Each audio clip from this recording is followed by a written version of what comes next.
He grew up in the rough streets of Mexico City, Mexico. Ubaldo Hernandez. His brother gave him an option to learn how to play soccer or fight. Hernandez chose boxing.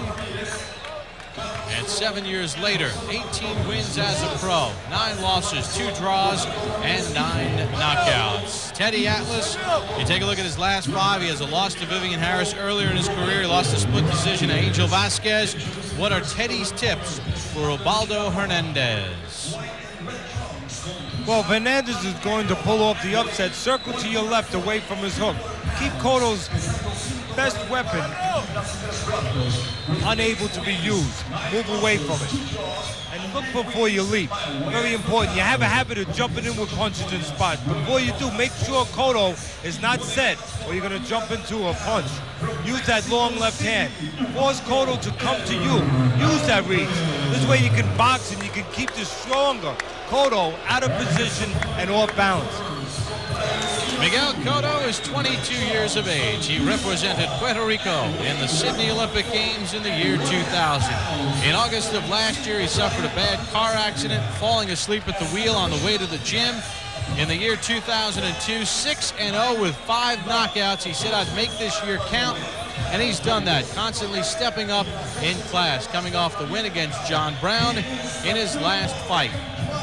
Teddy Atlas, the keys for Miguel Cotto. Well, Cotto's going to stay undefeated. Butter your bread with your best punch. It's your bread and butter punch, the left hook, usually to the body. Catch him coming. We just talked about it. Hernandez likes to jump in. Throw Chris counters as Hernandez tries to jump in spots. Leaves himself wide open. And don't get tied up. You're the stronger, you're the better fighter inside. Take advantage of that by keeping your hands free, taking a step back if you have to. Make sure you create room and make sure you're working with the smaller man on the inside. Roberto Ramirez Sr. is the referee for this 10-round junior welterweight showdown. Cotto to your right, Hernandez to your left. Unified rules used for the main event. They are as follows. No 3 knockdown rule, no standing 8 count. Fighter cannot be saved with the bell in any round. Accidental foul, they'll go to the scorecards after 4. Count them, 4 rounds are complete. 8,000 fans on hand here in Miguel Cotto's hometown of Caguas. Cotto limbering up. Now, Teddy, we were here in Puerto Rico a few Sundays ago for the ESPN boxing special. Hot prospect Alex Trujillo, undefeated as a pro, stepped into the ring against Javier Jauregui from Mexico. Jauregui pulled off the upset. Does Hernandez have the same opportunity tonight? He has the experience. He has a very awkward style. But he's the smaller man here. I don't think he's physically strong enough for Cotto. And Cotto knows how to fight. He's not just a strong guy. He knows how to counter. He knows how to box. I mentioned Cotto in his 7th fight of 2002. He has 5 knockouts in his 6 appearances. He says he wants to have the same schedule in 2003. I asked him about a world championship shot, and he said, I'm still a full year away from challenging for a title. He wants to go about it the right way. He's remaining busy. He's constantly fighting better and better opponents, but he says, I'm not rushing anything. Right now, it looks like you're looking at a big welterweight when you look at Cotto. He is a very big, strong junior welterweight right now. And he's only 22. He turned 22 just last month. Hernandez can be very awkward. He has long arms. He can use that jab. He can stay on the outside a little bit. Hernandez has that awkward way. He'll step out on you, and then in spots, he'll jump in with punches. In his last fight, Hernandez suffered a cut along the scalp line back in July against Vivian Harris. 3 fights ago against Joaquin Gallardo, he suffered a cut. One thing Hernandez does not have, he does not have power. He's awkward, he's very experienced, he's game. He'll stay on the outside, try to use that long jab, but he does not have pop in his gloves. His last knockout came a little over a year ago in Savannah, Georgia, knocking out Ivo Elder in Elder's backyard in a fight Hernandez took on 7 days' notice. Finished him off in the 1st round, but Elder is not in the class of Miguel Cotto. No, he's not. Hernandez has been on the floor in his last 2 fights. And Cotto has the power to put him on the floor again. Cotto's a careful fighter. Even though he's strong, he's not a walking guy. I've watched that about him as he's been developing out of the amateurs. He likes to take his time. He's good defensively. Likes to get a good feel, good sense for what you're doing. Likes to counter. But he's very thoughtful in there. He is not in any way reckless. Some people might say he's not aggressive enough. I think right now he's just trying to get the basics down. Get to where he's always in control, where he knows what he can do, and be aggressive at the right time.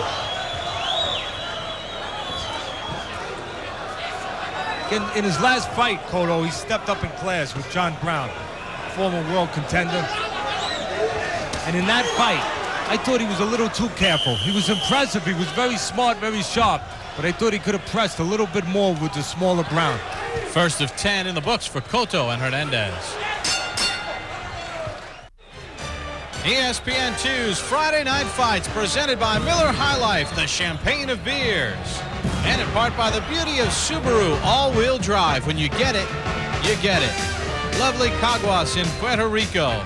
Founded 145 years ago, known as the cleanest city on the island, recently voted that. And the capital of sports in Puerto Rico. Miguel Cotto, fighting in tonight's main event, is a native of Caguas. And 8,000 fans are on hand to see him perform against Ubaldo Hernandez. Round number 2 underway. Cotto in the red, Hernandez in the white. I'd like to know what Cotto weighs now. Doesn't look like he's 140.5 pounds, the weight that he weighed in at. I'd like to know how much weight he put on. That will tell you how much trouble he has making 140, how much weight he puts on. Cotto said he's never seen a tape of Hernandez. You should get a look at the numbers from round number 1. Says I'll feel him out for a few rounds. And then as we go along, I'll figure him out and dominate him.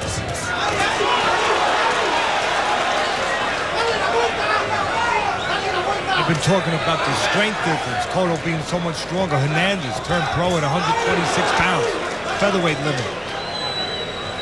Stayed there for 4 years, then moved up to junior lightweight. And only in his last 5 fights has he fought at junior welterweight. Cotto has been a solid, big junior welterweight since he turned pro. And you see, each time we see Cotto, you see more muscle. You see him growing into his body. As I mentioned, he just turned 22 at the end of October. So he's still filling out. Always thoughtful, Cotto. Nice counter left hand there by Miguel Cotto. It's the temperament of a fighter. It shows. And the temperament shows on Cotto. He's always thinking in there. Trying to be as smart as he can.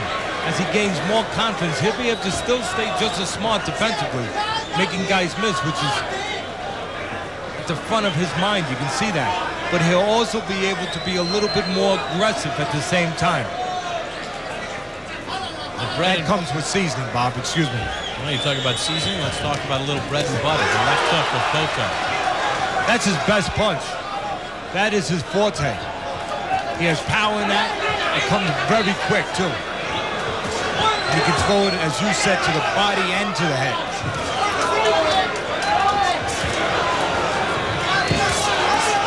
There's blood from the nose of Hernandez.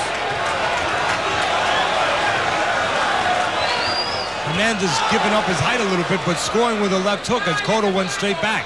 Got him right on the chin. Hernandez is gutsy, not strong, but experienced and very gutsy, and he can be awkward, especially if he uses those long arms. He has a very long reach with that jab. Right there, you can see it. Hernandez should concentrate on using that more. Even though he was effective in spots inside, he's not going to win inside with Cotto.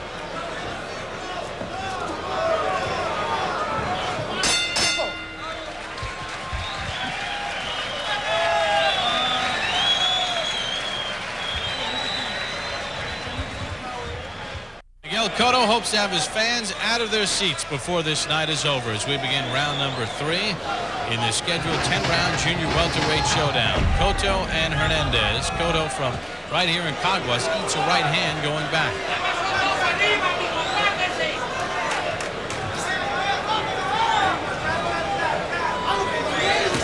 Looks like Cotto's trying to lure Hernandez in. Get the taller Hernandez, the longer Hernandez to give up his height, to come in. So Cotto maybe can unleash his best punch. The one you talked about the last round, the left hook counter. The left hook by Hernandez. He landed one in the last round. Teddy, in the first 2 rounds, Hernandez, according to CompuBox, has landed just 5 of 54 jabs. He's just looking to fight in spots right now. Not jab steady enough, Hernandez. Meanwhile, Cotto is 17 of 53 with the jab. Hernandez is awkwardly clever. Just watch him. He'll throw out you, he'll step out, he'll change range like he just did there, make you reach a little bit.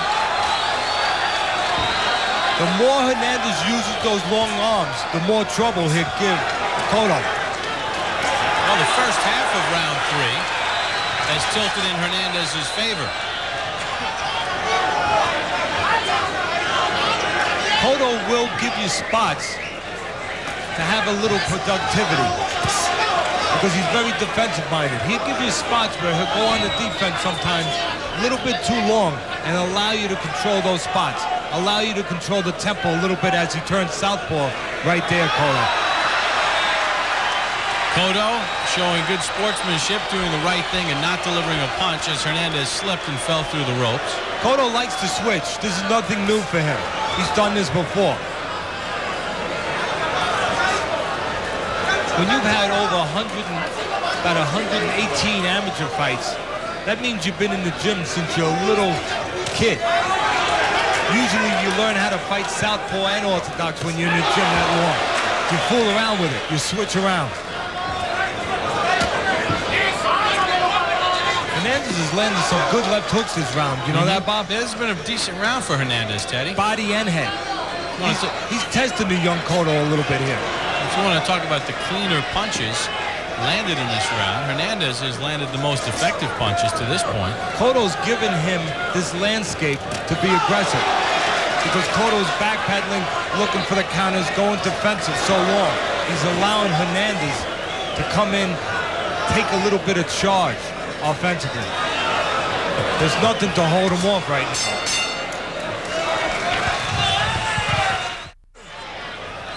Decent round number 3 for Ubaldo Hernandez.